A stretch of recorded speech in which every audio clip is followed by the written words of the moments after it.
Hello everyone, it's time for our last session of the day, which today is spellings. We are going to be looking today at the spellings that we set last Tuesday. So whether you were in school on Tuesday or whether you were at home, these were the spellings that were set then. So hopefully you've been having good practice of them at home. We have 10 words on our main list and 18 on our challenge words. So if you've been learning the challenge ones as well, 18 for you. So I'm going to read these out in turn then, as always. I'm going to read them out once, then again in a sentence, and then a third time as well. And you're going to give it your best go at getting them down. Spelling one. The word is knife. The man used his knife to chop up his carrots. Number one, knife. Number two, knives. The woman sharpened her knives menacingly. Spelling two was knives. Number three is leaf. A leaf is a part of a flower. Number three, leaf. Number four, leaves. There are lots of leaves on the floor in autumn. Number four, leaves. Number five is life. Life's very different to how it was a year ago. Number five, life. Number six, lives. Lots of people say cats have 9 lives. Number six was lives. Number seven is scarf. What a lovely red scarf. Number seven, scarf. Number eight, scarves. The scarves were on offer. Number eight, scarves. Number nine, wolf. The grey wolf howled in the dark.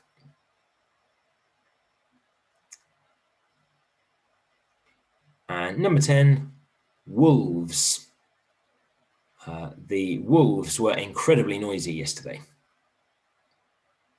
Number 10, wolves. Okay, so we're on to the challenge words now, so feel free to skip ahead if you've just done the main list, that's absolutely fine. If you're still with me, well done. Number 11, the word is child. Her child made a big mess at the dining table. Number 11, child. Number 12, children. We've got some lovely children at JYS. Number 12 is children. Number 13 is half. I'm hoping you get half of these right, or more. Number 13, half. Number 14 is halves. 2 halves make a whole. Number 14, halves.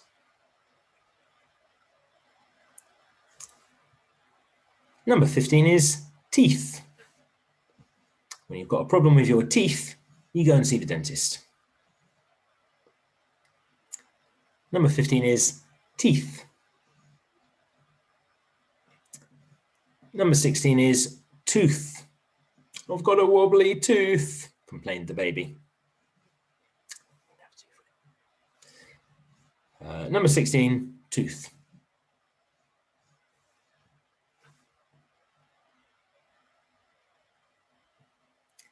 Number 17 is woman.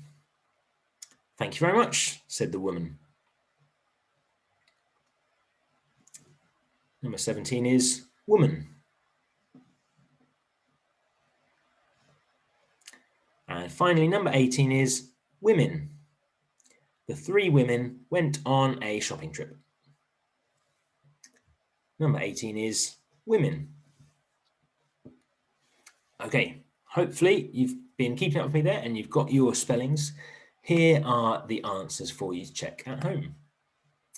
So pause the video here, give yourself a tick for all the ones you got right.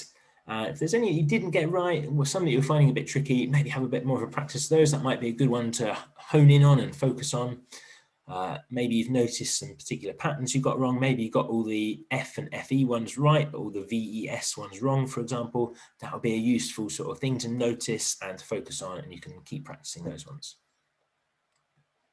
Okay, so it's time for us to look at this week's spellings, but just before we do, I want to remind you of some of these key bits of vocabulary when it comes to spellings. We've got a prefix. What is a prefix? I wonder if you can say that out loud now and remind me, what is a prefix? That's right, it's a group of letters that comes at the start of a word that changes the meaning of the root word. So the root word is the main part of the word. The root word doesn't have to be in the middle. So if, for example, actually, if I got rid of that un and it was just predictable on its own, then that predict root word would be in the middle. So it's not to say that the root word has to come in the middle, but it is the main bit of the word that other bits fix onto. So a prefix can come at the start of it, a suffix can come at the end, but the root word doesn't have to be in the middle. That could be the start if it was predictable, for example. And the suffix, that's right, the suffix gets attached to the end. So a suffix is a group of letters which you can fix onto a root word and it will again change its meaning. So in this example I've got here the word unpredictable. Un is our prefix. Un changes the meaning to mean the opposite. And ubble changes this from predict, which is a verb, into an adjective, doesn't it? Predictable. Okay, so let's have a look at today's and this week's spellings. Can you notice what the spelling pattern is? So while I read this out, try to spot for me, please, what our spelling pattern this week is. Careful, careless, fearful, fearless, hopeful, hopeless, painful, painless, tasteful, tasteless, thankful, thankless, beautiful, merciful, merciless, thoughtful, and thoughtless. Did you spot it? We've got some suffixes here, haven't we? We've got full, meaning in this case, quite literally full of something, or that it is very much that thing. And we've got lus, and lus, well, I'm pronouncing it lus there. Really, if we read it on its own, it's less, isn't it? Careless or fearless. And so that means without or less of something. So if you are hopeless, you have no hope. If something is painless, it's without any pain. So that word less, or sorry, that suffix less obviously means less of something and quite often none of something. Full means more of something or lots of something, so it's full of something. Now, my only little kind of caveat to that is the word full on its own is spelt with two L's. Our suffix here only has one. Now, that is a really important thing to notice, isn't it? Because if you start spelling all of these spelling words in next week's test with two L's, like the normal full, you are going to get half of these wrong straight away. So we need to really notice that these don't have a double L. When it's a suffix, it's just one. That's really, really essential to notice it. So these are our spelling words this week. So just to recap then, this week we're looking at the suffixes full and less.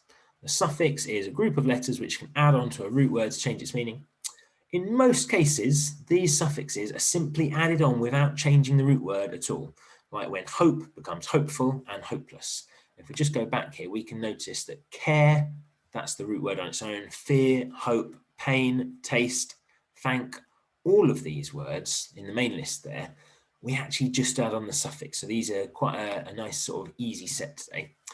But if the root word normally ends in a Y, we need to change that Y to an I. So these are what you see in the challenge words this week.